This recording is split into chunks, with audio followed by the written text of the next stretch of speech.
خداوند یسوع مسیح کے عظیم اور جلالی نام میں آپ سب کی سلامتی، اور جتنی بھی بہنیں اور بھائی مجھے دیکھ رہے ہیں، خداوند آپ سب کو برکت دے اور تندرستی اور سلامتی والی زندگی عطا کرے۔ اور آج میرے عزیزو، ہم نے اپنی زندگیوں پر غور کرنا ہے کہ کیا اس نئے سال میں ہم نے اپنی زندگی میں کوئی تبدیلی لائی ہے؟ کیا اس نئے سال میں ہم نے کوئی بھی ایسا کام کیا ہے جس سے ہمیں پتہ چلے کہ ہم نے اپنی نئی زندگی کا آغاز شروع کر دیا ہے؟ میرے عزیزو، ہم نے غور کرنا ہے اور اپنی زندگی میں اس بات کو ہم نے دیکھنا ہے کہ کیا پچھلے سالوں میں ہم نے اپنی زندگی میں جو دوسروں کے لیے نفرتیں تھیں، بدعتیں تھیں، جو دوسروں کو معاف نہ کرنے کی عادت تھی، اور کیا ہم نے اپنی زندگی میں اس نئے سال میں کوئی بھی چیز جو ہے، کوئی بھی بات جو ہے وہ چھوڑنے کا ارادہ کیا ہے؟ اگر ہم نے ارادہ نہیں کیا تو میرے عزیزو، ہم نے اپنی زندگی کو تبدیل کرنا ہے، اپنی سوچ کو تبدیل کرنا ہے، اپنے خیال کو تبدیل کرنا ہے، کیونکہ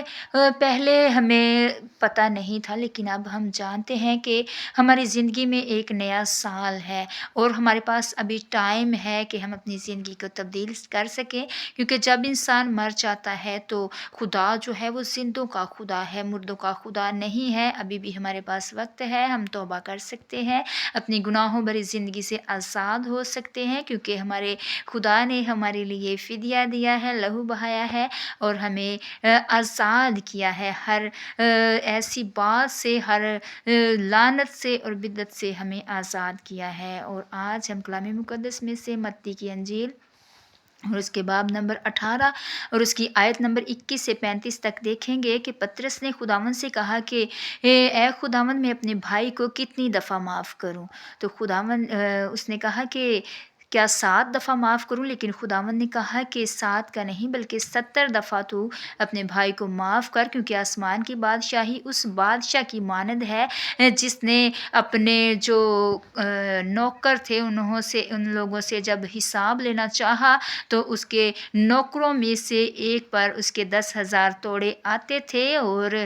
جب اس نے اسے قرض وصول کرنا چاہا تو اس کے پاس ادا کرنے کے لیے کچھ نہ تھا، اور اس نے اسے کہا کہ اس بادشاہ نے کہا کہ اس نوکر کے بیوی اور بچوں کو بیچ دیا جائے اور جو قرض ہے وہ وصول کیا جائے۔ لیکن اس نے نوکر نے اپنے مالک کی منت کی اور گر کر اسے سجدہ کیا اور منت کر کے کہا کہ مجھے مہلت دے اور میں جلد قرض ادا کر دوں گا۔ اور میرے عزیزو، جب ہم غور کرتے ہیں تو جب اس کے مالک نے دیکھا کہ اس نے سجدہ کیا ہے اور اسے ترس آ گیا، اور اس نے کہا کہ اس نے اسے چھوڑ دیا اور اس کا جو ہے وہ قرض بھی اسے بخش دیا۔ اور جب وہ باہر نکلا اور اس نے نکل کر جب دیکھا تو اس کے ہم خدمتوں میں سے ایک نوکر اسے ملا، اور اس نے اس سے جو اس کا جو قرض تھا، اس کا قرض 100 دینار تھا، اور اس نے اسے پکڑا اور اس کا گلا گھونٹا اور اس سے قرض وصول کرنا چاہا۔ تو میرے عزیزو، جب اسے وصول کرنا چاہا تو اس نوکر نے بھی جس طرح اس نے اپنے مالک کی منت کی تھی، اسی طرح اس کے نوکر نے بھی اس کی منت کی اور اس سے کہا کہ مجھے مہلت دے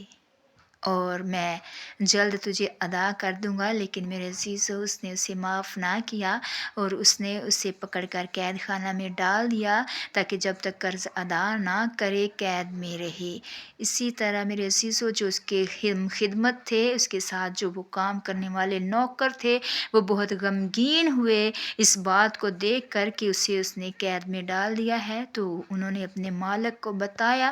کہ اس طرح سے اسے قید میں ڈالا گیا ہے۔ تو میرے عزیزو، اس مالک کو بہت زیادہ غصہ آیا اور وہ خفا ہوا اور اسے اپنے پاس بلا کر اسے کہا کہ جب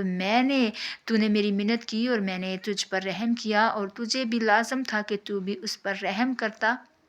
اگر غور کی جائے تو میرے عزیزو، اسی طرح کلام مقدس میں جو اس کی 35ویں آیت ہے وہاں مرقوم ہے کہ جس طرح میں نے تجھ پر رحم کیا، تو بھی اپنے بھائی کو جو ہے وہ دل سے معاف کر۔ میرے عزیزو، آج اگر ہم کسی کو معاف کرتے ہیں تو اس بات کو یاد رکھیں کہ ہمارا خدا بھی ہمارے جو کرمزی گناہ ہیں انہیں برف کی مانند سفید کرنے کی قوت رکھتا ہے، قدرت رکھتا ہے۔ آئیے اس نئے سال میں ہم دوسروں کو معاف کریں، اپنی زندگی سے ایسی باتوں کو نکالیں جو ہمیں گناہ کی طرف لے کے جاتی ہیں، ہم ان لوگوں سے جو نفرتیں بدتیں ہم نے اپنے دلوں میں ٹھان لی ہیں، آئیے ہم ان سے اپنے دلوں کو پاک کریں، صاف کریں اور خدا سے دعا مانگیں کہ وہ ہمیں قوت دے کہ ہم اپنی پرانی زندگی کو چھوڑ کر نئی زندگی میں قدم رکھ سکیں، اور جب ہمارا خداوند آئے تو ہم اڑ کر اس کا استقبال کرنے والے بنیں اور اس کے ساتھ اس ابدی مقام کو حاصل کرنے والے بنیں جو بنائے عالم سے ہمارے لیے تیار کیا گیا ہے۔ مسیح کے نام میں آمین۔